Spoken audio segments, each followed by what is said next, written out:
আমেরিকাতে প্রথমে মুসলমান হলো বক্সার মোহাম্মদ আলী, এরপরে মুসলমান হয়েছে নীল আর্মস্ট্রং, যিনি প্রথম চাঁদে গিয়েছিলেন। এডউইন অল্ড্রিন আর মাইকেল কলিন্সকে নিয়ে চাঁদে নেমে দেখে চাঁদের এই মাথা থেকে ওই মাথাটা ফাটা। পৃথিবীতে এসে বিশ্বনবীর জীবনী পড়ে জানতে পেরেছে বিশ্বনবী আঙ্গুলের ইশারায় চাঁদকে দুই ভাগ করেছেন। এই ঘটনা জেনে সে কালিমা পড়ে মুসলমান হয়েছে। তার মুসলমান হওয়ার পরে আমেরিকাতে মুসলমান হওয়ার হিড়িক লেগেছে, দলে দলে সেলিব্রিটিরা কালিমা পড়তে লাগলো। মুসলমান হলো ফ্রান্সের বিখ্যাত সার্জন ডক্টর মরিস বুকায়েলি, তিনি তার নাম রেখেছেন কনভার্টেড মুসলিম হিসেবে সুলাইমান। পাকিস্তানের ক্রিকেটার ইউসুফ ইওয়ানা কালিমা পড়ে মুসলমান। পপ স্টার আমেরিকার মাইকেল জ্যাকসন কালিমা পড়ে মুসলমান। ইন্ডিয়ার তামিল নায়িকা মানুকি রেহা মারাতিরাজ কালিমা পড়ে মুসলমান, নাম রেখেছে রাহিমা। বিশ্বনবী জীবনে হজ করেছিলেন একটা, কয়টা? অনেকে এটা জানে না। 4টা উমরা করেছেন, মাত্র একটা হজ বিশ্বনবীর নসিবে ছিল। এটাই হচ্ছে বিদায় হজের বাণী বা ভাষণ যে আমরা শুনি, সেই বিদায় হজ, শেষ হজ, এটাই বিশ্বনবীর একটা মাত্র হজ। ওই হজের মৌসুমে আইয়ামুত তাশরিকের সময় মিনা প্রান্তরে বিশ্বনবীর উপর এই 3 আয়াতের ছোট্ট সূরাটাকে নাজিল করেছে কে? এই সূরাটা হচ্ছে আখিরু সূরাতি নুজুলান ফিল কোরআন, কোরআনের সর্বশেষ নাজিল হওয়া পূর্ণাঙ্গ সূরা। কোরআনের সর্বপ্রথম নাজিল হওয়া পূর্ণাঙ্গ সূরা হচ্ছে সূরাতুল ফাতিহা। কোন সূরা? আর কোরআনের সর্বশেষ নাজিল হওয়া পূর্ণাঙ্গ সূরা হচ্ছে সূরাতুন নাসর। চিল্লায় পড়েন আল্লাহু আকবার। এই সূরার নাম সূরাতুন নাসর ছাড়াও আরো একটা নাম আছে, সেটা হচ্ছে সূরাতু আত-তাওদিয়া, মানে বিদায়ের সূরা। বিশ্বনবী যে পৃথিবী থেকে অল্প কিছুদিনের মধ্যেই চলে যাবেন, বিদায় নেবেন, তার আগাম বার্তা এই সূরার ভেতরে আছে না নাই? বিশ্বনবী এই সূরা নাজিল হওয়ার পর পৃথিবীতে মাত্র 80 দিন বেঁচে ছিলেন। কয়দিন? কোন বর্ণনা এসেছে বিশ্বনবী এই সূরা নাজিলের পর মাত্র 90 দিন, 3 মাস বেঁচে ছিলেন। এজন্য সূরা নাজিলের পর বিশ্বনবী বলতেন ওয়াকাদ নুঈতু ইলা নাফসি, আমার মনে হয় আমি আর বাঁচব না। এই সূরার অর্থ থেকে মনে হয় এই পৃথিবীতে আমি আর বেশি দিন নাই, কারণ আল্লাহ বলেছেন ও নবী, যখন সাহায্য আসবে আর বিজয় আসবে আর আপনি দেখবেন লোকজন ঢলে ঢলে দলে দলে কালিমা পড়ে মুসলমান হয়ে যায়। পৃথিবীর সবাই যদি কালিমা পড়ে মুসলমান হয়ে যায়, তার মানে বিশ্বনবীর দাওয়াতি মিশন কমপ্লিট, ঠিক কি না? বিশ্বনবীর যেই পায়গাম, যে মিশন দিয়ে আর যে ভিশন দিয়ে আল্লাহ পাঠিয়েছে, ওই ভিশন কমপ্লিট। বিশ্বনবীর আর পৃথিবীতে থাকার দরকার নাই। চিল্লা এখন ঠিক কি না? এই কথা শুনে বিশ্বনবীর কন্যা, কলিজার টুকরা, নয়নের পুতুলি সাইয়্যিদাতুনা ফাতিমা রাদিয়াল্লাহু তাআলা আনহা ফাবাকাত, কাঁদতে শুরু করলেন। বিশ্বনবী বললেন ইসবিরি ইয়া ফাতিমা, ধৈর্য ধরো ফাতেমা, কান্না করো না, কেননা ফা ইন্নাকি আউয়ালু আহলি বাইতি লিহাকান বি, এই পৃথিবী থেকে চলে যাওয়ার পরে সর্বপ্রথম আমার পরিবারের সদস্যদের মধ্য থেকে তুমি আমার সাথে সাক্ষাৎ করবে রে ফাতেমা। বিশ্বনবী মাত্র এই সূরা নাজিলের পর কয়দিন বেঁচে ছিলেন? 80 দিন। সাইয়েদনা ওমর ফারুক যখন খলিফা, আশিয়াখু বদর, বদরের শায়েখ সাহাবীদের সাথে, বয়স্ক সাহাবীদের সাথে ছোট্ট একটা সাহাবাকে মিটিং এ রাখতেন। ওনার নাম আব্দুল্লাহ ইবনে আব্বাস। কি নাম? সবাই বলেন কি নাম? উনি হচ্ছেন রাইসুল মুফাসসিরিন। এই পৃথিবীতে যত মুফাসসির আসবে তাদের সর্দার। এই যে আমরা তাফসীর করি, আমরা তো তাফসীরের কিছু জানিই না, তাফসীরের তাও তো আমরা জানি না, তারপরে তো আমরা কোরআনের খেদমত করে যাচ্ছি। গোটা বিশ্বে যত তাফসীর কারক ছিল, অনাগত ভবিষ্যতে আসবে, সব মুফাসসিরদের সম্রাট হচ্ছে বিশ্বনবীর চাচাতো ভাই আব্দুল্লাহ ইবনে আব্বাস। চিল্লায় পড়েন সুবহানাল্লাহ। সাইয়েদনা ওমর ফারুক বয়স্ক সাহাবীদের মিটিং এ আব্দুল্লাহরে রাখতেন। বয়স্ক সাহাবারা বলে, মনে মনে বলে, আমাদের নাতির বয়সের এই ছেলেটারে কেন ওমর ফারুক মিটিং এ রাখে? মনে বড় কষ্ট লাগে, এই ছোট্ট ছেলেটারে কেন আমাদের মিটিং থেকে উঠায় দেয় না? আমরা মুরব্বীরা মিটিং করব, ছোট্ট বাচ্চা সাহাবী কেন? ওমর ফারুক যখন কথাটা শুনলেন, মনে মনে ভাবলেন ঠিক আছে, আমি বুঝাবো কেন এই ছেলেরা রাখি। একদিনের মিটিং এ সাইয়েদনা ওমর ফারুক সবাইকে নিয়ে তেলাওয়াত করতে শুরু করলেন। পড়েন ইযা জাআ নাসরুল্লাহি ওয়াল ফাত ওয়া রাআইতান নাসা ইয়াদখুলুনা ফি দীনিল্লাহি আফওয়াজা ফাসাব্বিহ বিহামদি রাব্বিকা ওয়াস্তাগফিরহু ইন্নাহু কানা তাওয়াবা। আল্লাহু আকবার। এই সূরা তেলাওয়াত করে সাইয়েদনা ওমর ফারুক এক বয়স্ক সাহাবীরে বললেন, ও বয়স্ক শিয়াখ বাদার, এই সূরা থেকে কি বুঝেছেন বলেন? সাহাবী বলে, আমি বুঝেছি বিজয় দিতে পারে একজন, তিনি কে? আল্লাহ। ওমর ফারুক বলে, হয় নাই। আরেক সাহাবীরে বললেন, আপনি বলেন তো এই সূরা থেকে আপনি কি বুঝছেন? আরেক সাহাবী বলল, আমি বুঝেছি আমাদেরকে আরো বড় বড় শহর বিজয় করতে হবে। ওমর ফারুক বললেন, হয় নাই। আরেক বয়স্ক সাহাবীরে ধরলেন, আপনি কি বুঝছেন সূরা নাসর থেকে? উনি বললেন, আমি বুঝেছি বিজয় লাভ করার পরে প্রশংসা করতে হবে একজনের, তিনি কে? আল্লাহ। ওমর ফারুক বললেন, হয় নাই। পেছনে বসে আছে ছোট্ট আব্দুল্লাহ ইবনে আব্বাস, ডেকে পাঠালেন, আব্দুল্লাহ সামনে আসো, তুমি কি বুঝেছো? আব্দুল্লাহ ইবনে আব্বাস বলল, আমি বুঝেছি হুয়া আজালু রাসূলিল্লাহ, এই সূরা নাজিলের পর বিশ্বনবী যে পৃথিবীতে বেশি দিন বেঁচে থাকবে না, আমি এই জিনিসটা বুঝেছি। ওমর ফারুক বললেন, আসাবতা ইয়া আব্দুল্লাহ ইবনে আব্বাস। আব্দুল্লাহ ইবনে আব্বাস, বয়স্ক সাহাবারা একজনও সঠিক উত্তর দিতে পারে নাই। সঠিক উত্তর হয়েছে সেটা যেটা তুমি বলেছো। সুবহানাল্লাহ। তার মানে এই সূরা হচ্ছে বিশ্বনবী যে থাকবেন না তার আগাম বার্তা এই সূরার ভেতরে আছে না নাই? কারণ বিশ্বনবী চলে যাবেন, বিশ্বনবীকে আল্লাহ যখন সাহায্য দিলেন, বিশ্বনবীর হাতে যখন বিজয়ের ঝান্ডা দিয়ে দিলেন, বিশ্বনবীর হাতে হাত রেখে যখন কালিমা পড়ে সবাই মুসলমান হতে শুরু করলো, তার মানে বিশ্বনবীর দাওয়াতি মিশন কমপ্লিট। বিশ্বনবীরা এখন উঠায় নিল, বিশ্বনবীর ইসলাম পৃথিবীতে থাকবে। বিশ্বনবীরা এখন পৃথিবী থেকে নিয়ে গেল, কালিমার বাণীকে, কোরআনের বাণীকে কেউ বুঝতে পারবে না। চিল্লা এখন ঠিক কিনা?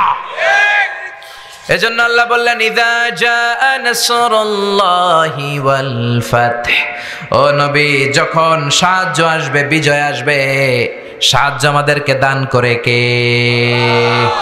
আলা ইন্না নাসরাল্লাহি করিব ওমান নাসরু ইল্লা মিন ইনদিল্লাহিল আজিজিল হাকিম।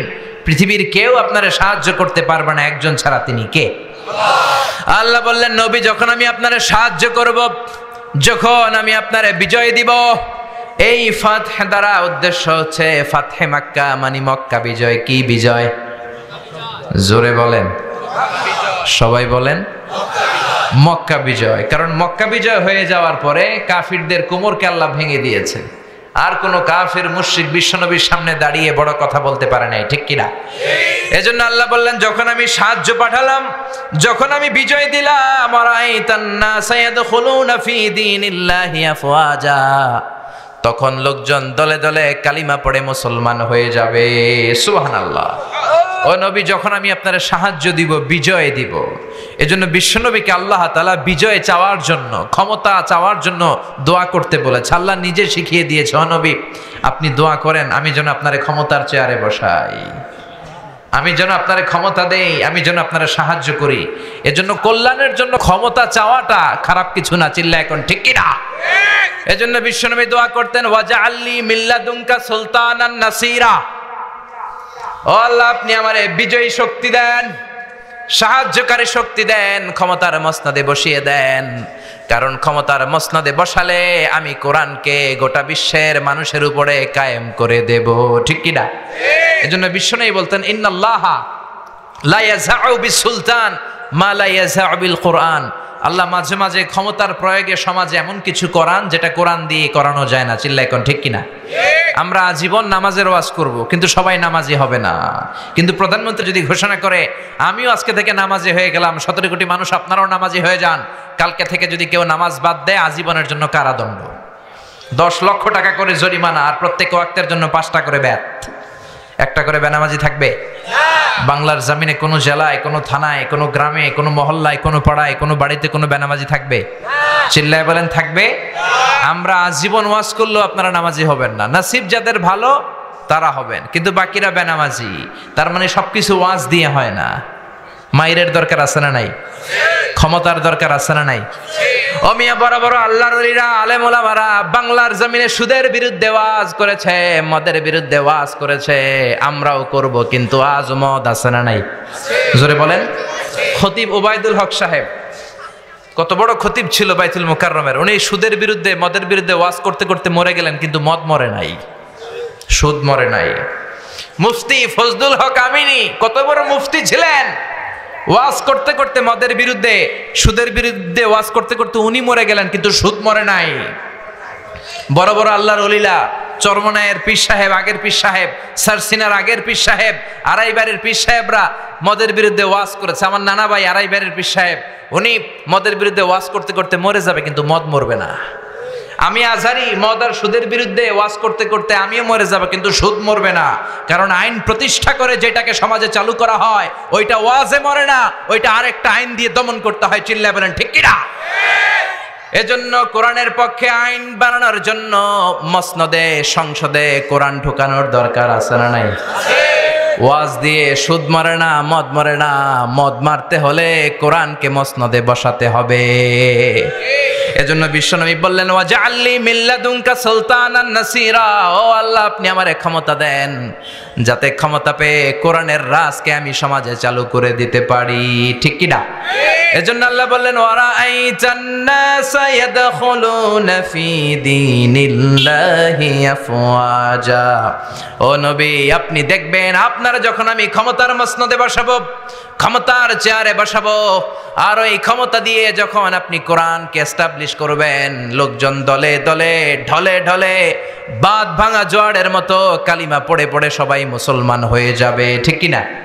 কোরআনের এই অগ্রযাত্রা, ইসলামের এই অগ্রযাত্রা পৃথিবীর কেউ ঠেকাতে পারবে? কোন জেল, জরিমানা, রক্তচক্ষুর ভয় দেখিয়ে কোরআনের আওয়াজকে থামানো যায়? কোরআনের আওয়াজকে থামানো যাবে? কোরআনের ব্যাপারটা একেবারেই ভিন্ন। এটারে থামাইতে গেলে এটা লাফায় ওঠে, এটারে বন্ধ করতে চাইলে এটা হুঙ্কার দিয়ে গর্জে ওঠে। চিল্লা এখন ঠিক কিনা? কোরআনের আওয়াজকে বন্ধ করা যায় না, কোরআনের এই শিক্ষাকে বন্ধ করে দেয়া যাবে না। এক জায়গায় আপনি কোরআনকে বন্ধ করতে চাইবেন, কোরআনকে স্তব্ধ করতে চাইবেন, অন্যান্য জায়গায় কোরআন গর্জে উঠবে। চিল্লা এখন ঠিক কিনা? এজন্য ঢলে ঢলে বানের পানির মতো লোকজন কালিমা পড়ে মুসলমান হতে শুরু করেছে। এই নিউজগুলো আমরা অনেকে জানি না। ইউরোপে, আমেরিকাতে প্রতিদিন স্ট্রিট দাওয়া হয়, কলেজ দাওয়া হয়, রাস্তায় রাস্তায় দাঈরা কালিমার দাওয়াত দিয়ে হিন্দু খ্রিস্টানদেরকে, হিন্দুদেরকে, ইহুদিদেরকে কালিমা পড়ায় মুসলমান বানায় ফেলছে। হাজার হাজার লোক ইসলামের সুশীতল ছায়াতলের নিচে চলে আসছে, কিন্তু এগুলো সিএনএন এ কভার হয় না, কেবল নিউজ নেটওয়ার্কে এগুলো পাবেন না, বিবিসিতে, ব্রিটিশ ব্রডকাস্টিং কর্পোরেশনে এগুলো আসে না। কারণ এগুলো আসলে গোটা বিশ্বে একটা তোলপাড় তৈরি হয়ে যাবে। এগুলো আসে না, এই নিউজগুলো আমরা শুনতে পাই না। বানের পানির মতো, বাঁধ ভাঙা জোয়ারের মতো লোকজন ইউরোপে, আমেরিকাতে কালিমা পড়ে মুসলমান হচ্ছে। খ্রিস্টানদের এখন সবচেয়ে বড় চিন্তা, who is this Muhammad, what is this Quran, what is this Islam? কি এই ইসলাম, কে এই মুহাম্মদ, কি এই কোরআন? বিশ্বনবীর নাম লিখে তারা অনলাইনে সার্চ করে। দে search by writing Muhammad, then they find a big biography of the last messenger. They read, they become convinced, they cry, and some of them they accept Islam. তারা বিশ্বনবী সম্পর্কে জানার জন্য বিশ্বনবীর নাম লেখা অনলাইনে সার্চ দেয়, অনলাইনে বিশ্বনবীর জীবনী পায়, পড়ে তারা অবাক হয়। অনেকে চোখের পানি ছাড়ে, যাদের নসিব ভালো কালিমা পড়ে মুসলমান হয়ে যায়। খোদ আমেরিকাতে এখন মুসলমানের সংখ্যা 30 লাখেরও বেশি। হাজার হাজার মসজিদ হচ্ছে আমেরিকায়। ইউরোপিয়ান সোসাইটিতে মুসলমানদের অবদান দিনকে দিন বাড়ছে। একটা জরিপে, একটা স্ট্যাটিস্টিক্সে এসেছে, একটা সার্ভেতে এসেছে, after the twin tower attack the number of Muslim community already have been doubled in United states of America. Twin tower অ্যাটাকের পর, 9/11 এর পর আমেরিকাতে আগে যা মুসলমান ছিল, এই 9/11 এর পরে, টুইন টাওয়ার অ্যাটাকের পরে এখন মুসলমান তার দ্বিগুণ হয়ে গেছে। এজন্য যত সভ্যতা, যত শক্তি, যত সুপার পাওয়ার আছে সবগুলোকে অবদমন করে সর্বশেষ যেই পাওয়ারটার উত্থান ঘটবে সেটার নাম ইসলাম। সেটার নাম কি? বিশ্বাস হয়? একটু সন্দেহ লাগে? একটু সন্দেহ লাগে না? স্যার স্যামুয়েল হ্যান্টিংটন একটা বই লিখেছে, দি ক্ল্যাশেস অফ সিভিলাইজেশন, সভ্যতার সংঘাত। তিনি বলেছেন পৃথিবীতে এত এত সভ্যতা, সবগুলো সভ্যতার পরে সর্বশেষ যেই সভ্যতাটার বিজয় হবে, সুপার পাওয়ার হিসেবে যেই সভ্যতাটা দাঁড়িয়ে থাকবে সেটার নাম ইসলামের সভ্যতা। এখন সুবহানাল্লাহ। এজন্য ইমানের নূর দিয়ে, কালিমার নূর দিয়ে আল্লাহ যারে ধন্য করতে চায়, পৃথিবীর কোন শক্তি তাকে সেই নূর থেকে মাহরুম করতে পারে। আমেরিকাতে প্রথমে মুসলমান হলো বক্সার মোহাম্মদ আলী। আপনি ইন্টারনেটে Muslim community in United states of America দিয়ে সার্চ দিলে এদের নামগুলো পাবেন। কি পরিমাণে সেলিব্রিটিরা আমেরিকাতে মুসলমান হয়েছে। তিনি 60-এর দশকে মুসলমান হয়েছে, ইন্তেকাল করেছে 2016 সালে। এরপরে মুসলমান হয়েছে নীল আর্মস্ট্রং, যিনি প্রথম চাঁদে গিয়েছিলেন। এডুইন অলড্রিন আর মাইকেল কলিন্সকে নিয়ে চাঁদে নেমে দেখে চাঁদের এই মাথা থেকে ওই মাথাটা ফাটা। পৃথিবীতে এসে বিশ্বনবীর জীবনী পড়ে জানতে পেরেছে বিশ্বনবী আঙ্গুলের ইশারায় চাঁদকে 2 ভাগ করেছেন। এই ঘটনা জেনে সে কালিমা পড়ে মুসলমান হয়েছে। তার মুসলমান হওয়ার পরে আমেরিকাতে মুসলমান হওয়ার হিড়িক লেগেছে। দলে দলে সেলিব্রিটিরা কালিমা পড়তে লাগলো। মুসলমান হলো ফ্রান্সের বিখ্যাত সার্জন ডক্টর মরিস বুকায়েলি। ফ্রান্স তার বাড়ি, তার মানে ইউরোপে, পুরো ইউরোপ কেঁপে গেল। তিনি তার নাম রেখেছেন কনভার্টেড মুসলিম হিসেবে সুলাইমান। এরপরে এরকম শত শত সেলিব্রিটি, পাকিস্তানের ক্রিকেটার ইউসুফ ইওয়ানা কালিমা পড়ে মুসলমান। টনি ব্লেয়ারের আপন শালী লরেন বুথ একজন মিডিয়া কর্মী, কালিমা পড়ে মুসলমান। নেলসন ম্যান্ডেলার আপন নাতি, দক্ষিণ আফ্রিকার প্রেসিডেন্টের নাতি, কালিমা পড়ে মুসলমান। পপ স্টার আমেরিকার মাইকেল জ্যাকসন কালিমা পড়ে মুসলমান। ইন্ডিয়ার তামিল নায়িকা মানুকি রেহা মারাতিরাজ কালিমা পড়ে মুসলমান। সুবহানাল্লাহ কইবেন না? নাম রেখেছে রাহিমা। এরকম হাজার হাজার লোক কালিমা পড়ে মুসলমান হয়ে যাচ্ছে। এজন্য ইসলামের বিরুদ্ধে ষড়যন্ত্র করে জেল জরিমানার ভয় দেখে ইসলামের অগ্রযাত্রাকে ঠেকিয়ে রাখা যাবে না। চিল্লা এখন ঠিক কিনা? আল্লাহ বললেন ইউরিদুনা লিউতফিউ নূরাল্লাহি বিআফওয়াহিহিম ওয়াল্লাহু মুতিম্মু নূরিহি ওয়ালাউ কারিহাল মুশরিকুন। ইসলাম বিরোধীরা, কোরআন বিরোধীরা, তারা চায় তাদের মুখের ফুৎকারে কোরআনের বাতি, ইসলামের বাতিকে নিভিয়ে দিবে। আল্লাহ বললেন, ও গোলাম শোনো, ইসলামের বাতিকে নিভিয়ে দেয়া এত সহজ নয়। আমি কিয়ামত পর্যন্ত রব্বুল আলামিন নিজেই ইসলামের বাতিকে জ্বালিয়ে রাখবো। গত 10 বছরে আপনি সার্ভে করলে দেখবেন বাংলাদেশে তাফসির মাহফিলের সংখ্যা বেড়েছে না কমেছে? দাড়িওয়ালার সংখ্যা বেড়েছে না কমেছে? কোরআনের প্রতি প্রেম, আগ্রহ আর ভালোবাসা বেড়েছে না কমেছে? মুফাসসিরদের উপর আগ্রাসনের কারণে তাফসির মাহফিল বন্ধ হয়েছে? এক মুফাসসির কারাগারে, লক্ষ মুফাসসির ঘরে ঘরে। চিল্লা এখন ঠিক কিনা? এক মুফাসসিরকে নিষিদ্ধ করলে আরো 10 মুফাসসির আল্লাহ জমিনে পয়দা করে দিয়েছে। এক জায়গায় কথা বলার সুযোগ বন্ধ হয়েছে, আরো 10টা রাস্তা উন্মুক্ত হয়েছে। এজন্য ইসলামের অগ্রযাত্রা, কোরআনের অগ্রযাত্রাকে বন্ধ করা এত সোজা না। ইসলামের হেফাজতের দায়িত্ব স্বয়ং নিয়েছে কে? এজন্য রাব্বুল আলামিন বলেন, ওয়ারাআইতান নাসা ইয়াদখুলুনা ফি দীনিল্লাহি আফওয়াজা।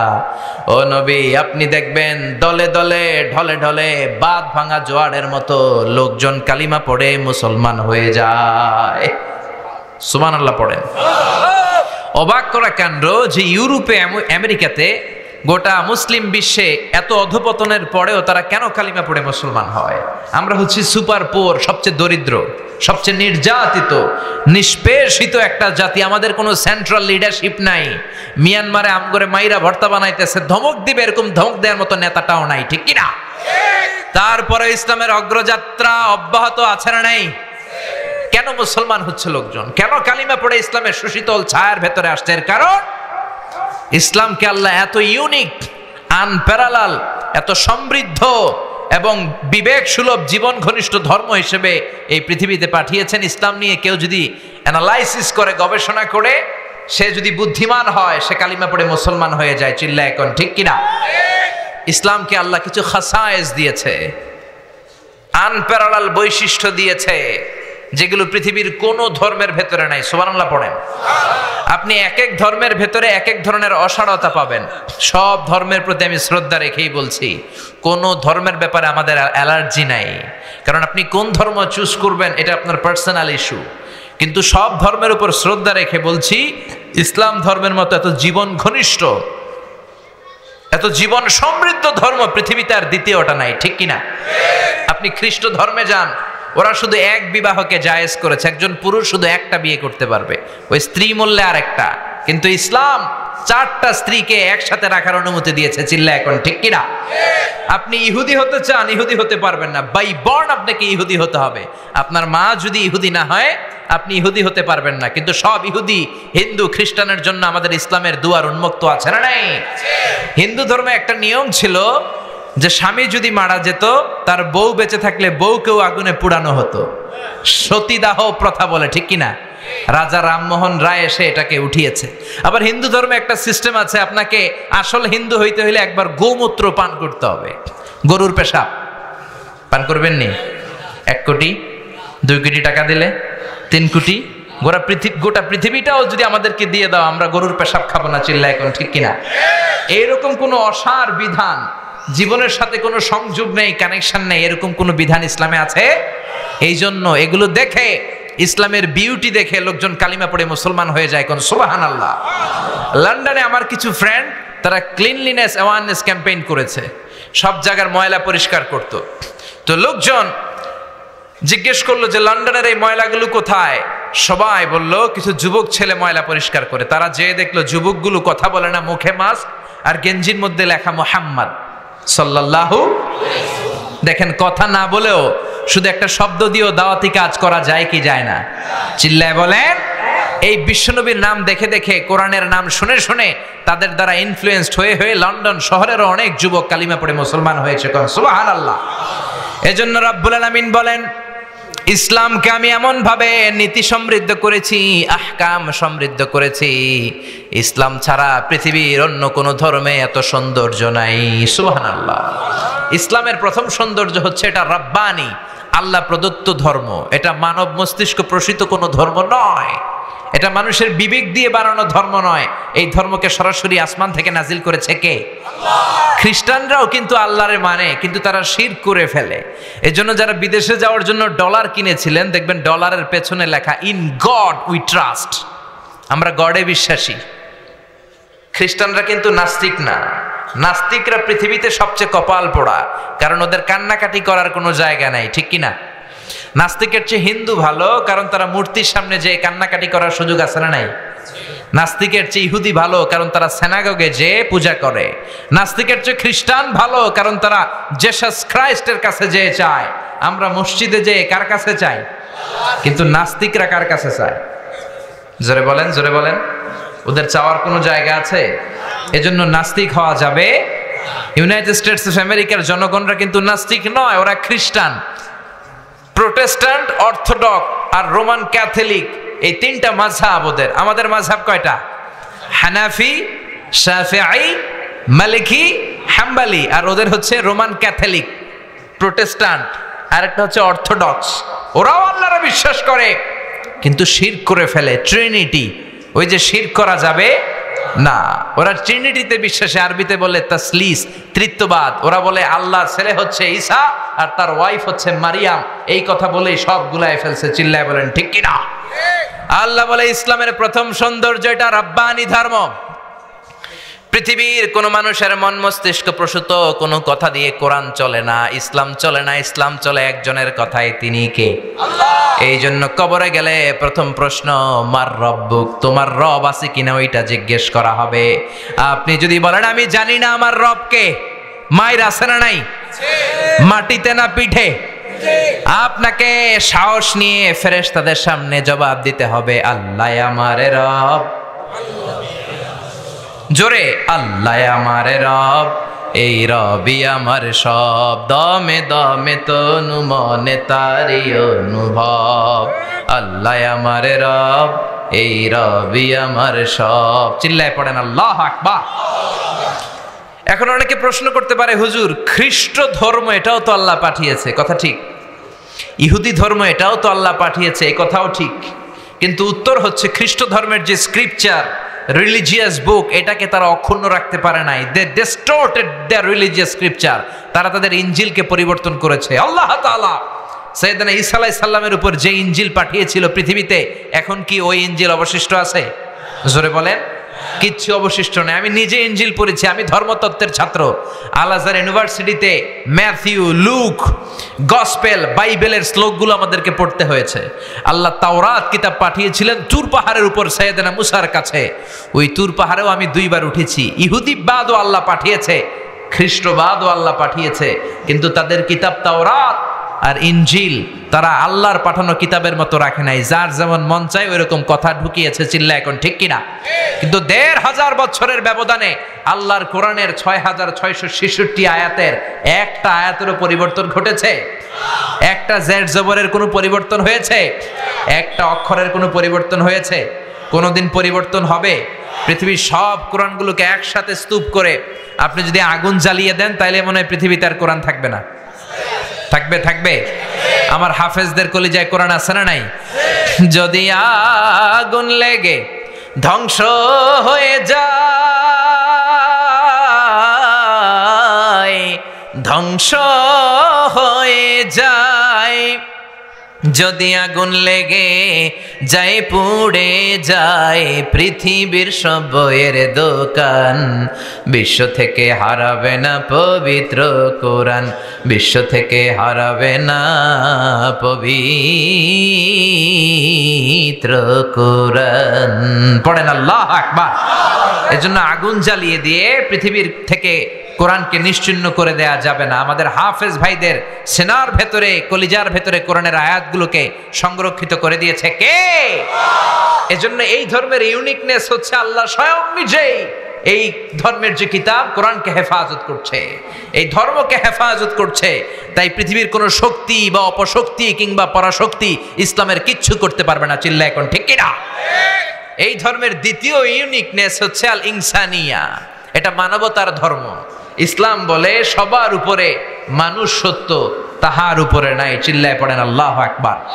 আবার রব্বুল আলামিন বললেন ওয়ালাকাদ কাররামনা বানি আদম, আমি বনি আদমকে আশরাফুল মাখলুকাত বানিয়ে সম্মান দিয়েছি। ফামান শাআ ফালইউমিন ওয়া মান শাআ ফালইয়াকফুর, যার মন চায় কালিমা পড়বা, যার মন চায় কালিমা পড়বা না, কোনো জোরাজুরি লা ইকরাহা ফিদ্দিন। বিশ্বনবী যখন কোন এলাকায় যেতেন তিনটা প্রস্তাব দিতেন। এক হচ্ছে আসলিম তাসলাম, কালিমা পড়ো শান্তিতে রাখবে কে? আল্লাহ। কালিমা পড়বা না, খ্রিস্টান থেকে যাবা, থাকো, আমাদেরকে ট্যাক্স দিবা, আমরা তোমাদেরকে নিরাপত্তা দিব। কালিমাও পড়বো না, খ্রিস্টান থেকে ট্যাক্সও দিবা না, তাহলে আমার তলোয়ার তোমাদের আর আমার মাঝে ফায়সালা করে দিবে। চিল্লায় বলেন ঠিক কিনা? এজন্য ইসলাম হলো মানবতার ধর্ম। বিশ্বনবী একটা লাশ দেখে দাঁড়ায় গেলেন। সাহাবী বললেন ইন্নাহু ইয়াহুদি। ও নবী, আপনি দাঁড়ায় গেলেন কেন? লাশটা তো মুসলমানের লাশ নয়, ইহুদির লাশ। কার লাশ? জোরে বলেন। ও নবী, এটা তো ইহুদির লাশ, আপনি দাঁড়াইলেন যে? বিশ্বনবী বললেন আওয়ালাইসাত নাফসান, এটা কি মানুষ না?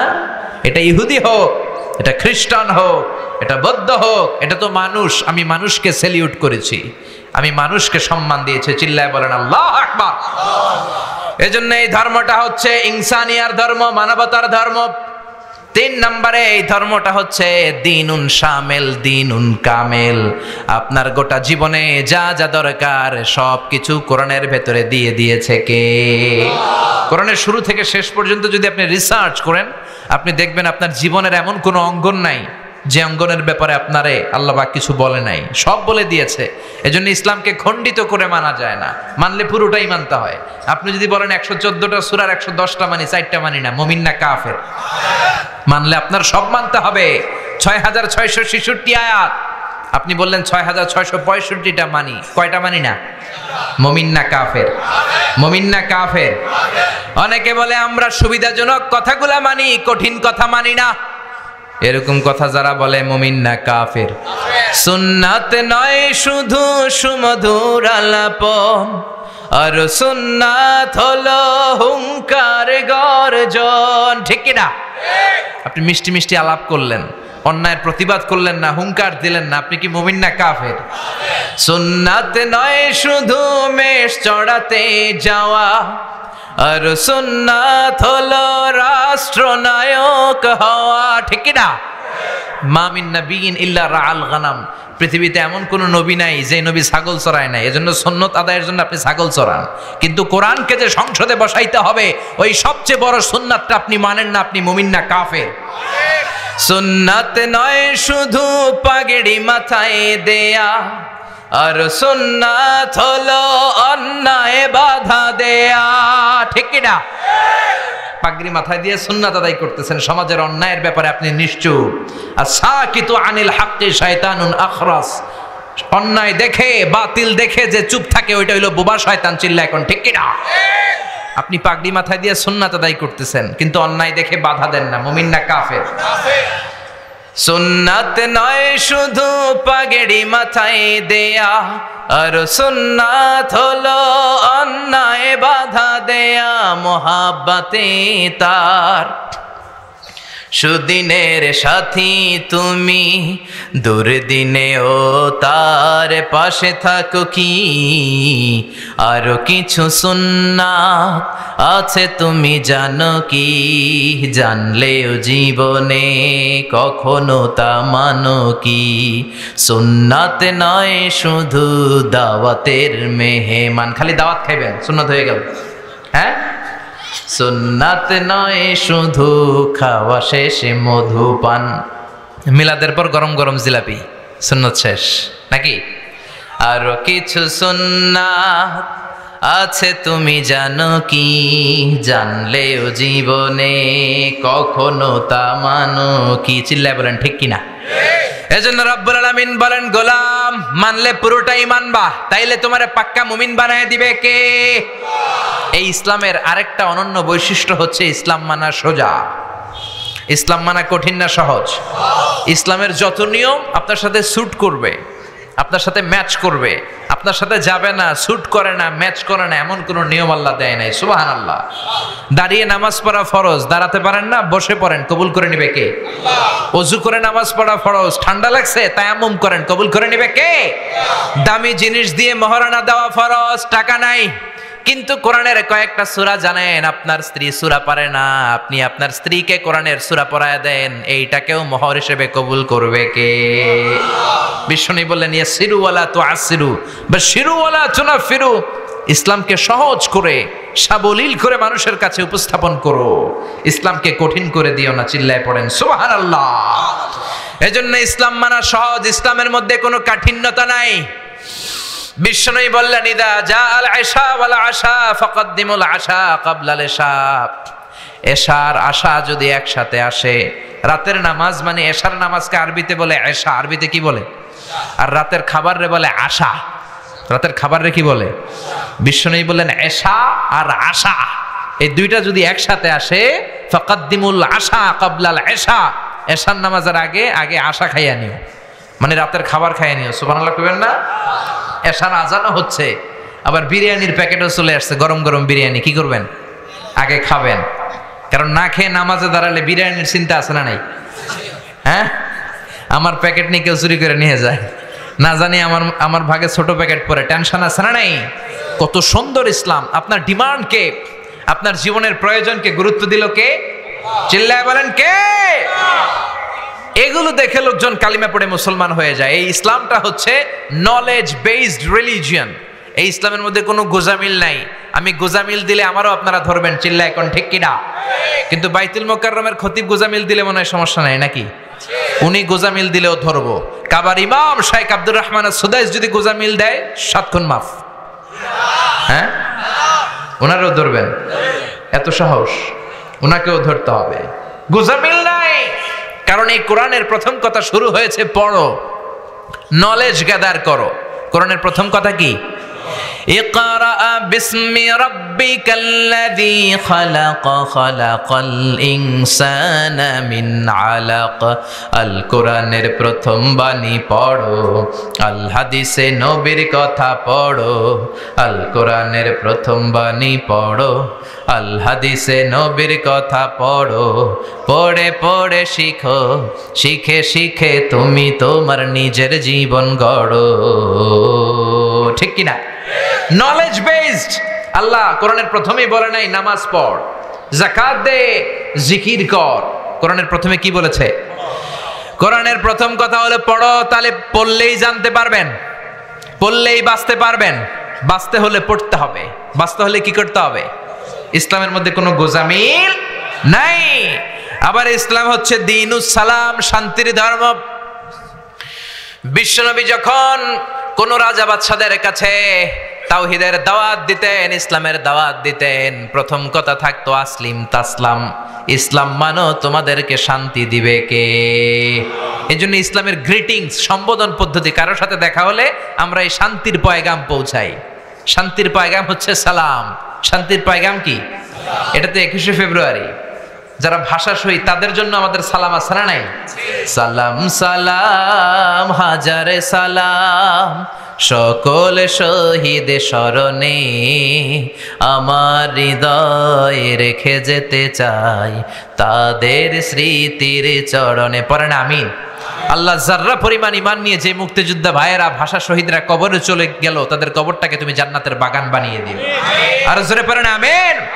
এজন্য আল্লাহ বললেন ওয়ারাআইতান নাসা ইয়াদখুলুনা ফি দীনিল্লাহি আফওয়াজা।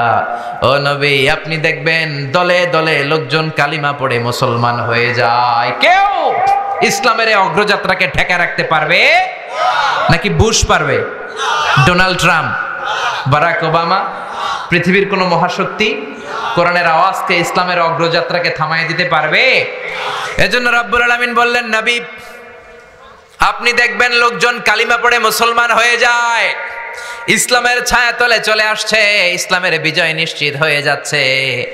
বিজয় যখন চলে আসবে তখন কোন কর্মসূচি পালন করবেন সেই কথাও সূরা নাসরে আছে না নাই? বিজয় চলে আসছে, গোটা বিশ্বে কালিমার পতাকা পতপত করে উঠছে।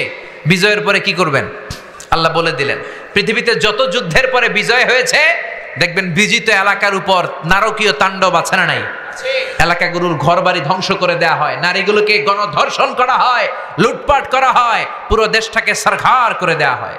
আল্লাহ বললেন খবরদার, ইসলামের বিজয় যখন আসে কি করবা আগে থেকে আমি বলে দিচ্ছি। ফাসাব্বিহ বিহামদি রাব্বিকা ওয়াস্তাগফিরহু ইন্নাহু কানা তাওয়াবা। যখন বিজয় আসবে তখন প্রশংসা করবা কার? শুধু মুক্তিযোদ্ধাদের গুণগান গাবা না, মুক্তিযোদ্ধাদের গুণগানের সাথে সাথে পাশাপাশি আল্লাহর শুকরিয়া করার দরকার আছে না নাই? ফাসাব্বিহ বিহামদি রাব্বিকা ওয়াস্তাগফিরহু ইন্নাহু কানা তাওয়াবা। বিজয় আসলে মাথাটা নত করে শুকরিয়া করবা কার? বিজয় অর্জনের পরে হত্যাযজ্ঞ চালাবা না, ম্যাসাকার করবা না, জেনোসাইড করবা না। বিজয় যেহেতু আল্লাহ দিয়েছে এজন্য শুকরিয়া হবে কার? চিল্লায় বলেন। প্রথম কর্মসূচি ফাসাব্বিহ, আল্লাহর তাসবিহ পড়ো। 2 নম্বর, বিজয়ের এই পথটা মসৃণ নয়, বিজয়ের পথটা অনেক কষ্টের। এই সংগ্রাম করতে যে, এই জিহাদে অংশগ্রহণ করতে যে, এই কাজ আঞ্জাম করতে যে যদি কোনো ভুল হয় ক্ষমার দরজা খোলা আছে না নাই? ফাসাব্বিহ বিহামদি রাব্বিকা ওয়াস্তাগফিরহু, তাসবিহ পড়ো আল্লাহর, আর ক্ষমা চাইবা কার কাছে? আর জোরে বলেন ইন্নাহু কানা তাওয়াবা। ভুল ত্রুটি হয়ে থাকলে তোমার গুনাহ ক্ষমা করে দিবে কে? এজন্য বিজয় আমরা আনতে পারি না, বিজয় দেওয়ার মালিক কে? চিল্লায় বলেন কে? ইসলামের বিজয় একদিন আসবে, ওই বিশ্বাস আছে না নাই? কালেমার পতাকা বাংলার জমিনে পতপত করে উড়বে, সেই বিশ্বাস আছে না নাই? ওয়ালা তাহিনু ওয়ালা তাহজানু ওয়া আনতুমুল আ'লাউনা ইন কুনতুম মুমিনিন। আল্লাহ বলছেন ওয়ালা তাহিনু, চিন্তা করো না, ওয়ালা তাহজানু, বিচলিত হয়ে না, বিজয় তোমাদের আসবে যদি পাক্কা মুমিন হও। চিল্লায় বলেন ঠিক কি না? ইসলামের অগ্রযাত্রাকে, এই বিজয়কে কেউ ঠেকায় রাখতে পারবে না। ঘোষণা কার? চিল্লায় বলেন কার? এজন্য বিজয় যখন আসে আমরা প্রশংসা করব কার? আর ক্ষমা চাইবো কার কাছে? এটাই সূরা আন-নাসরের শিক্ষা এবং তাৎপর্য। আল্লাহ তাআলা আমাদের সবাইকে এই বিজয়ে অংশগ্রহণ করার তৌফিক দান করুক, পড়ি আমিন। বেশি বেশি আল্লাহর তাসবিহ শুকরিয়া জ্ঞাপন করার তৌফিক দান করুক, আমরা পড়ি আমিন।